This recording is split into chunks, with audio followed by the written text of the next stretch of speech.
नमस्कार दोस्तों। उत्तराखंड में लॉकडाउन है और लॉकडाउन के दौरान उत्तराखंड का जो आबकारी महकमा है, जो मुख्यमंत्री त्रिवेंद्र सिंह रावत के पास है, उसके रिकॉर्ड के अनुसार जो उत्तराखंड में जो शराब की दुकानें हैं अंग्रेजी और देसी की, उन सबको जो है सील्ड किया गया है। और ये इसलिए किया गया है ताकि ये बताने के लिए इनके पास रहे कि भाई जब लॉकडाउन हुआ तो इन्होंने कोई शराब बिकवाने का काम नहीं किया है और शराब की दुकानें पूरी तरह बंद रहीं, क्योंकि केंद्र सरकार की गाइडलाइन भी है कि भाई आपको ऐसा करना है। अब सरकार ने एक ज़िले से दूसरे ज़िले में लोगों को जाने के लिए प्रतिबंधित किया है। लोग यहाँ से वहाँ नहीं जा सकते। आपके पास अगर पास नहीं है, आपकी सोर्स नहीं है, आपकी सिफारिश नहीं, आप कहीं नहीं जा सकते। लेकिन जिस विभाग के मुखिया स्वयं मुख्यमंत्री हैं और उन्होंने कहा है कि हमने जो है दुकानें शील्ड कर रखी हैं। उसके बाद आप देखिए कि ये सरकार के जो आंकड़े हैं कि इस सरकार ने 29 अप्रैल को भीमताल में, जो नैनीताल से लगता हुआ एरिया है, 357 पेटियाँ शराब वहाँ पकड़ी गई। 26 अप्रैल को देहरादून के सहसपुर में 200 पेटी शराब पकड़ी गई और 26 अप्रैल को ही रुड़की में 167 पेटी शराब पकड़ी गई। 22 अप्रैल को पिथौरागढ़ में 26 पेटी शराब पकड़ी गई। 11 अप्रैल को आपके नैनीताल में 3 पेटी शराब पकड़ी गई और 2 अप्रैल को हरिद्वार में 20 पेटी शराब पकड़ी गई। 31 मार्च को हल्द्वानी में 13 पेटी शराब पकड़ी गई और 28 मार्च को 6 पेटी शराब जो है लाल कुआं में पकड़ी गई। ये वो दौर है जब प्रदेश में लॉकडाउन है और सब कुछ प्रतिबंधित है।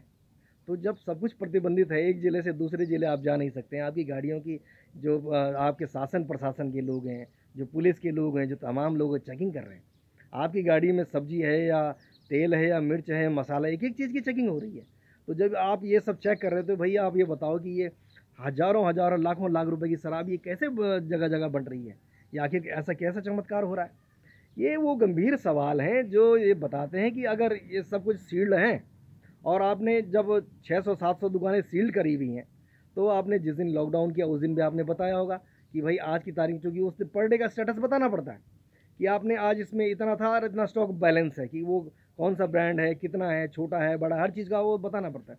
इसके बाद अब जब ये शराब है ये इस तरह से बढ़ रही है चारों तरफ और ये बड़ी संख्या में तस्करी हो रही है, तो ये दर्शाता है कि जो सरकार कह रही थी कि भाई हमने शील्ड की हुई दुकान है, जब दुकान शील्ड थी तो वो ब्रांड वहाँ कैसे निकल रहे हैं। जिन लोगों को पकड़ा गया है उन लोगों ने बाकायदा कहा है इस बात को कि भाई हम फलानी दुकान से लेकर आए हैं। तो जब उस दुकान से लेकर आप आए तो आपके जो लोग हैं, जो विभाग के जो जिम्मेदार लोग हैं, जिन लोगों को आपने चौराहे पे बैठाया हुआ है, जो वहाँ मज़दूरों के डंडे बजा रहे हैं, जो गरीब आदमी को पीट रहे हैं, जिन्होंने कभी किसी को ये नहीं पूछा कि भाई तेरे को पानी है पीने के लिए नहीं है, तुझे राह में चलने के लिए तेरे पास कोई इंतजाम है नहीं है, तू पैदल क्यों जा रहा है, अपने बच्चों को लेके जा रहा है, किसी ने उनको नहीं पूछा। उन्होंने उनके डंडे बजाए। लेकिन ये जो शराब तस्कर हैं, जो ये मतलब आपके जो ठेकों से शराब लेकर बेच रहे हैं अवैध तरीके से, ये धड़ल्ले से काम कर रहे हैं। ये दर्शाता है कि इस प्रदेश में अभी भी बहुत सारा जो काम है, जिस चीज़ को लेकर आशंका थी कि इस दौर में हम सीखने का काम करेंगे, वो नहीं हो पा रहा है, वो नहीं हो पाया है। और चूँकि ये मुख्यमंत्री का अपना विभाग है, मुख्यमंत्री के विभाग में इस तरह की अनियमितता होना, ये दर्शाता है कि भाई हम तो ये सोच रहे थे कि अब इस प्रदेश में बहुत सारा परिवर्तन आ सकता है और कुछ ऐसा हो सकता है कि परिवर्तन आएगा। लोग देखेंगे कि हाँ, ये डबल इंजन की सरकार है, इच्छा शक्ति वाली सरकार है। लेकिन ये सरकार अगर आज की तारीख में जगह जगह आपको देशी शराब बढ़ती हुई मिल रही है, ये अंग्रेजी शराब मिल रही है और ठेकों से शराब जा रही है, तो ये सवाल बड़े गंभीर हैं। और जो लोग कल तक दावा कर रहे थे कि नहीं ऐसा नहीं हो रहा, उस विभाग के बहुत सारे लोगों से जब कुछ जो अच्छे लोग हैं उन्होंने पूछा, जो पत्रकार हैं, एक जिम्मेदार, उन्होंने पूछा कि भाई अगर, उन्होंने सिरे से नकार दिया। लेकिन बाद में जब पकड़ा धकड़ी हुई और ये सब प्रकरण सामने आया, तो क्या उन जिम्मेदार अधिकारियों के बारे में कोई कठिन निर्णय ये सरकार लेगी कि आखिर वो पहले से डिनाई कैसे कर रहे थे कि नहीं ये सब चल रहा है? सवाल ये है कि जब इस दौर में भी हम तस्करी नहीं रोक पा रहे हैं, तो वो वही फिर बात आके अटक जाती है कि ये सरकार जिस 3,500 करोड़ रुपए के राजस्व के भरोसे बैठी हुई है, उसे उसे कैसे पाटने का काम करेगी। और ऐसा लगता है कि ये सरकार के जितना पीने वाले परेशान नहीं है, उससे ज़्यादा ये सरकार परेशान है कि जितनी जल्दी खुले तो खुले, नहीं तो इस सरकार के लिए बड़ा संकट है।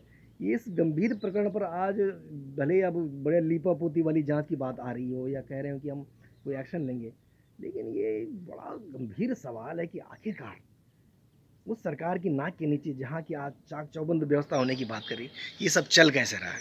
उम्मीद की जानी चाहिए कि ये जो प्रकरण देखने को मिला है, जहाँ आज लोग सड़कों पर उनकी चिंता नहीं हो रही है, जहाँ लोग परेशान हैं, जहाँ नौकरी को लेकर परेशान हैं, जहाँ मज़दूर दिवस के दिन भी मज़दूर इस बात को लेकर परेशान है कि उसके घर में शाम को चूल्हा जलेगा या नहीं, वहाँ ये शराब तस्करी चल रही है। ये बड़ा गंभीर सवाल है।